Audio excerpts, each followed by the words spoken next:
안녕하세요. 닥터 유 유태우입니다. 오늘의 주제는 한방 다이어트 알고 선택하기입니다. 한방 다이어트 하시는 분들이 많으시더라고요. 한방 다이어트는요, 크게 아마 5가지 요소를 갖고 있지 않을까 싶습니다. 첫째가 체질, 두 번째가 해독, 세 번째가 다이어트 탕약, 네 번째가 시술, 다섯 번째가 관리입니다. 이렇게 5가지 요소죠. 체질.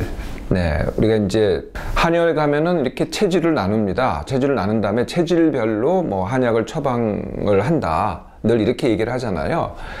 그런데 이 한방 다이어트에서도 체질을 얘기를 하는데, 사실 이 한방이 한의학이 생길 때는요, 비만이라는 게 없었잖아요. 그래서 체질별 한방 다이어트라는 것은 사실은 없습니다. 가서 잘 들어보세요. 그런 게 있나요? 단지 뭐라고 얘기하냐면은 체질 개선, 이렇게 얘기를 하죠. 체질 개선. 체질 개선은 있어도 체질별로 처방을 달리한다, 이런 거는 없죠. 하여튼 그래서 이제 체질 개선이 한방 다이어트의 한 요소입니다. 두 번째는 이제 해독이 됩니다. 해독은 다른 말로 디톡스라고 합니다. 아마 이걸 많이들 유형으로 하셨기 때문에 많이 들어보셨을 거예요. 네, 그래서 이 장내에 독소와 노폐물을 빼고 유익균으로 대신 채워놓는다, 이제 이렇게 얘기를 하죠. 그리고 이제 해독을 하고 나면은 한 2-3kg 정도가 빠진다, 이렇게 얘기를 합니다. 실제로 그런 경우도 많이 있고요. 그럼 정말 이게 뭐냐? 해독이라는 게 도대체 뭐냐? 디톡스라는 게 도대체 뭐냐? 가장 이걸 쉽게 이해하는 방법은요, 여러분들 혹시 대장 내시경 해보셨어요? 네, 대장 내시경 할 때 이렇게 준비하잖아요. 약 먹고. 좀 이렇게 힘든 약이죠. 네, 근데 힘든 그 약의 효과하고 이 해독하고가 똑같은 겁니다. 좀 시간을 걸려서 한 3-4일에 걸쳐서 하든지, 맛을 좀 내든지, 쉽게 하든지, 뭐 이런 거죠. 효과가 똑같다는 거예요. 그래서 다른 말로 하면 장 청소죠. 장 청소의 다른 말이 바로 해독 또는 디톡스입니다. 그러니까 실제로 빠진 건 뭐겠어요? 네, 변하고 물이 빠진 겁니다. 네, 이 설사를 하게 되거든요. 그러니까 물이 빠진 거죠. 우리가 이제 살을 뺐다 그러면은 이제 변하고 물을 빼는 게 아니고 기름을 뺀 거가 돼야 되는데 기름 빠진 건 아닙니다. 살하고 물이 빠진 거죠. 이게 이제 해독 또는 디톡스입니다. 자, 세 번째는 이제 다이어트 탕약입니다. 뭐 한약이 가장 근본적이기는 하죠. 그래서 한약은요, 뭐 모든 첩약이 그렇듯이 무슨 하루 이틀 먹거나 뭐 일주일 먹거나 이런 약들이 아닙니다. 보통은 그저 최소 한 달 또는 뭐 3개월, 또 많으면은 6개월, 뭐 이렇게 가죠. 몇 개월 단위로 가는 게 이제 한약인데요. 그래서 이걸 이제 다이어트 탕약이라는데 어떤 효과가 있느냐? 2가지 효과가 있기는 합니다. 첫째가 식욕 억제를 합니다. 한약재를 이렇게 잘 조제를 하면은 식욕 억제 효과가 있고요. 두 번째가 기초 대사량을 증가를 시킵니다. 이게 뭐냐면은, 왜 한약 중에 몸에서 열을 내는 한약이 있고 열을 내리는 한약이 있다잖아요. 열을 다스리는 한약. 열을 내는 한약이 바로 이게 기초 대사량을 증가시키는 한약입니다. 이 2가지 효과를 같이 갖고 있는 거죠. 그런데요, 이제 들어보신 분들은 아시겠지만은 이 식욕 억제 효과가요, 이제 양약 중에서도 식욕 억제제가 있잖아요. 이 2가지를 비교해 보면은 비교가 안 됩니다. 양약이 훨씬 세죠. 제가 뭐 양약 드시라는 건 절대로 아니고요. 그 효과 자체가 그렇다는 거죠. 효과가 그렇다 보니까요, 그러니까 양약 같으면은 이제 그 양약 자체의 부작용도 있고 빨리 진행이 되니까 뭐 무기력해진다든지 피로하다든지 뭐 이런 게 있잖아요. 근데 한약을 먹으면서 감량이 되는 거는 굉장히 서서히 진행이 됩니다. 상대적으로. 그러다 보니까 무기력하지도 않고 피로하지도 않고, 이게 이제 다이어트 탕약 때문에 그렇다, 그게 장점이다 그러는데 그게 아니고요. 감량이 서서히 진행되니까 그런 겁니다. 네 번째가 시술입니다. 한방에서 하는 시술은 당연히 침, 거기다가 이제 약을 같이 넣으면은 그걸 약침이라고 합니다. 약침에도 또 여러 가지 이름이 붙기는 하는데요. 다 기본적으로 이제 어떤 약을 침과 함께 넣느냐에 따라서 이제 그게 좀 이름이 더 붙고 덜 붙고 하는 겁니다. 약침. 그 다음에 뜸, 부항, 그 다음에 매선이라고 있어요. 네, 이렇게 이제 이런 것들이 한방에서 주로 하는 시술이 되죠.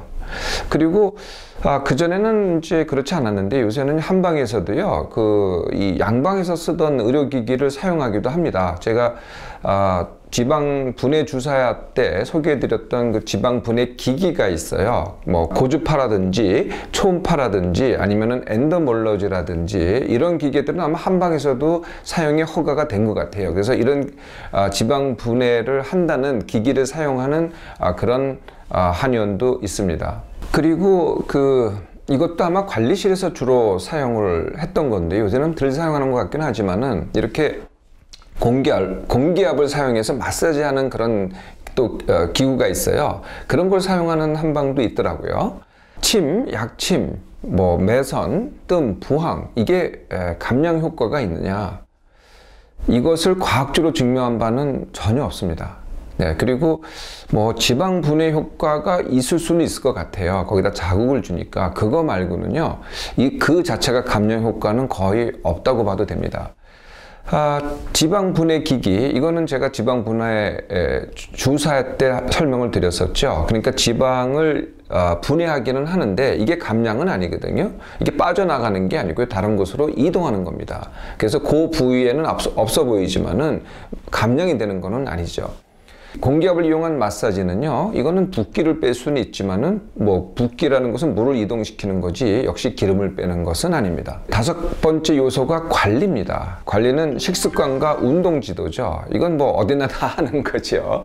근데 한방에서 하기가 굉장히 쉬워요. 왜냐하면은 이 탕약을 먹으면서는 뭐 돼지고기 먹지 말라, 인스턴트 음식 먹지 말라, 패스트푸드 먹지 말라, 약에 약과 부작용이 있다, 맞지 않는다, 궁합이 맞지 않는다, 이게 너무나 자연스럽잖아요. 그거를 다른 말로 해석해 보면은 먹지 말라는 겁니다. 그러니까 골라 먹든지 가려 먹든지 이렇게 하라는 거거든요. 다시 말하면 그게 절식이죠. 절식, 덜 먹으라는 겁니다. 이게 이제 한방 다이어트인데요. 한방 다이어트의 진짜 효과는 뭘까요? 네, 체질 개선, 다이어트 탕약, 시술, 관리, 이게 효과가 아니고요, 절식의 효과입니다. 네, 이 절식의 효과.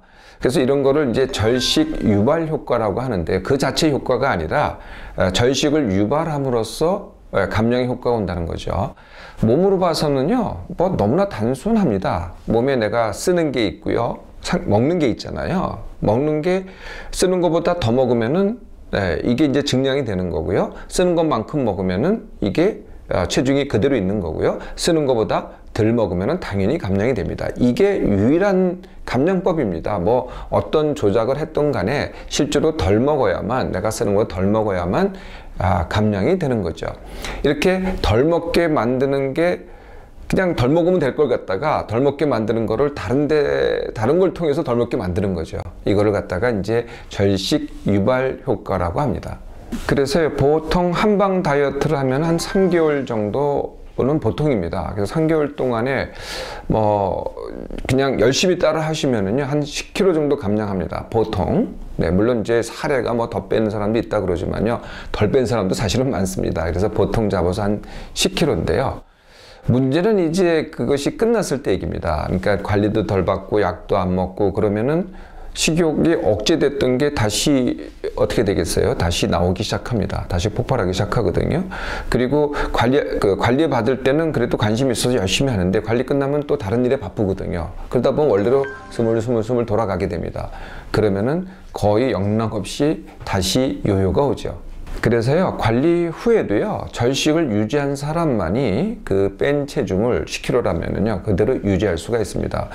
그런데요, 그냥 내가 처음부터 절식을 했다면은요, 네, 이 관리에 의존하지 않기 때문에, 또는 약이나 이런 데 의존하지 않기 때문에 그 절식을 더 잘 유지할 수가 있게 되는 거죠. 자, 한방 다이어트에 적합한 사람은 어떤 분일까요? 네, 늘 말씀드리지만은 내가 이미 힘들고 스트레스 많고 이런 분들은 어떤 다이어트를 해도 안 됩니다. 일단 그 문제부터 해결을 해야 되겠죠. 힘들지 않아야 됩니다. 두 번째는 식탐이 크고 폭식을 하는 사람들도 일단 그 문제부터 해결을 해야 됩니다. 그게 더 크기 때문에 아무리 뭘 한다 그래도 또 다시 도루묵이 되는 거죠. 고도 비만, 이것도 적합하진 않습니다. 그러니까 보통 해봐야 10kg이기 때문에 그렇게 적합하지는 않죠. 그래서 또 이렇게 빨리 감량되는 게 아니기 때문에 시간을 가지고 천천히 감량을 원하는 사람, 그리고 감량 후에도 바꾼 식습관을 갖다가 내가 잘 유지하고자 하는 사람, 그리고 한약들 잘 드시잖아요. 한약을 이미 잘 드시는 분들, 이런 분들이 적절하다고 할 수 있습니다. 하여튼 끝나서라도 계속 골라먹기, 가려먹기는 하셔야 되고요. 결국 평생 다이어트는 하셔야 되겠죠. 자, 한방 다이어트를 선택할 때는요, 첫째, 내가 이 한방 다이어트 방법에 적합한지, 두 번째가 더 중요한 질문인데요. 다이어트가 끝난 후, 한방 다이어트가 끝난 후 바꾼 식습관을 내가 평생 유지할 수 있는지, 이 두 가지 질문을 반드시 해야 됩니다.